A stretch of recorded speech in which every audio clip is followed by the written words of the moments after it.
बिस्मिल्लाहिर्रहमानिर्रहीम। अस्सलाम वालेकुम वरहमतुल्लाह वबरकातुहू। साथियों, आज की वीडियो इंशाल्लाह बहुत फ़ायदेमंद है उन साथियों के लिए जो अपनी सेहत का ख्याल रखते हुए सरदाई का इस्तेमाल करते हैं। तो आज हमारे दरमियान में जनाब लाहौर के मशहूर पहलवान मोहम्मद शहजाद साहब तशरीफ़ लाए हैं, जो सरदाई मशीन को ख़रीदने के लिए हमारे पास आए हैं। तो इनसे भी इल्तिजा है कोई ऐसी अच्छी टिप्स सरदाई मशीन के लिए और सरदाई का जो कुंडा है इसको देर तक चलाने के लिए।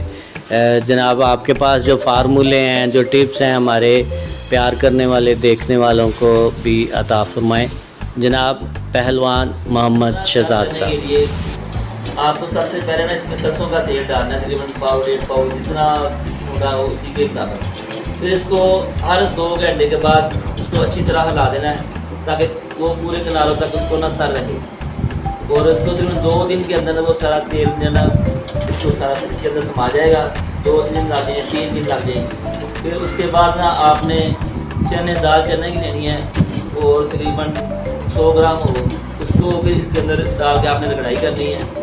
फिर आपका कुंडा तैयार हो जाएगा और इसके आप फिर सरदाई बना सकते हैं। लेकिन एक बात का ख़ास ख्याल ये रखना है कि इसके अंदर मीठा ना लगे।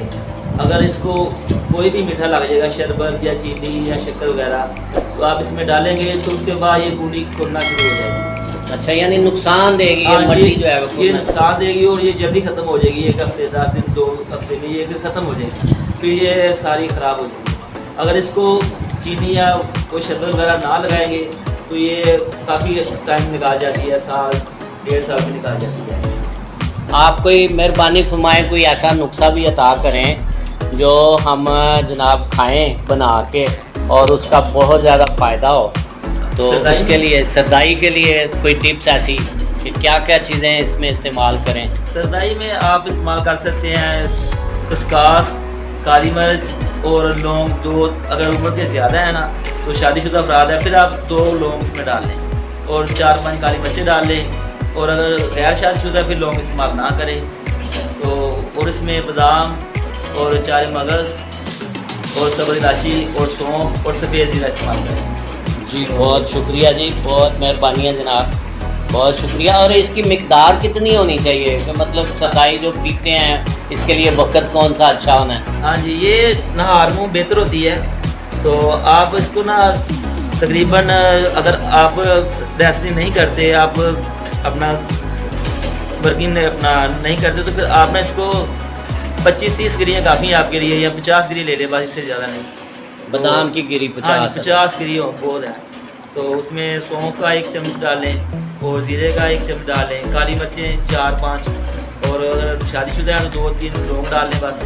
और खसकास भी इसी हिसाब से 2 चम्मच डाल लें, तो ये आपकी सरदाई तैयार हो जाएगी। 4 मगज़ हैं वो भी 1 चम्मच या 2 चम्मच वो भी डालें। और इसको रात को भिगो दें थोड़े से पानी में? हाँ जी, इसको तकरीबन 4-5 घंटे लिए कम से कम भिगो दें। और वही पानी फिर इसको इस्तेमाल भी करना नहीं, वो पानी नहीं इस्तेमाल करना, वो पानी ज़ाया कर देना है। अच्छा। फिर वो पानी जो है ना वो ज़ाया कर देना है। फिर उसको इसी कुंडे में रगड़ाई करनी है। तो फिर बाद में निकाल के इसको कपड़ छान डालें अच्छी तरीके से, इसके भून लें। तो वो जो कोक है वो फेंक दें, क्योंकि उसके अंदर वो कोक पीने से आपको नुकसान हो सकता है। जी बिल्कुल, उम्मीद है जी आज की टिप्स आपको फ़ायदा देंगी। और ज़रूरी नहीं है कि ये सरदाई मशीन के साथ आप सरदाई बनाएं, आप घर के कुंडे के साथ भी बनाएं। और भाई साहब कहते हैं कि मैंने तो गुज़श्ता जनाब कोई 12-14 साल इसी तरह घर के आम कुंडे के साथ से लेकर 2024 तक 20 साल। बिल्कुल जी, तकरीबन 20 साल से ये इस्तेमाल कर रहे हैं सरदाई। और पहलवानी भी करते हैं, मतलब खाड़े में और कुश्ती वगैरह में भी हिस्सा लेते हैं। बहुत शुक्रिया जी, उम्मीद है कि आपने इसको पसंद भी किया होगा और अपने साथियों के साथ इसको शेयर भी ज़रूर करें, अपने कमेंट्स भी दें हमें। बहुत जल्द अगली वीडियो में हाज़िर होते हैं। अस्सलामु अलैकुम वरहमतुल्लाह वबरकातुहू।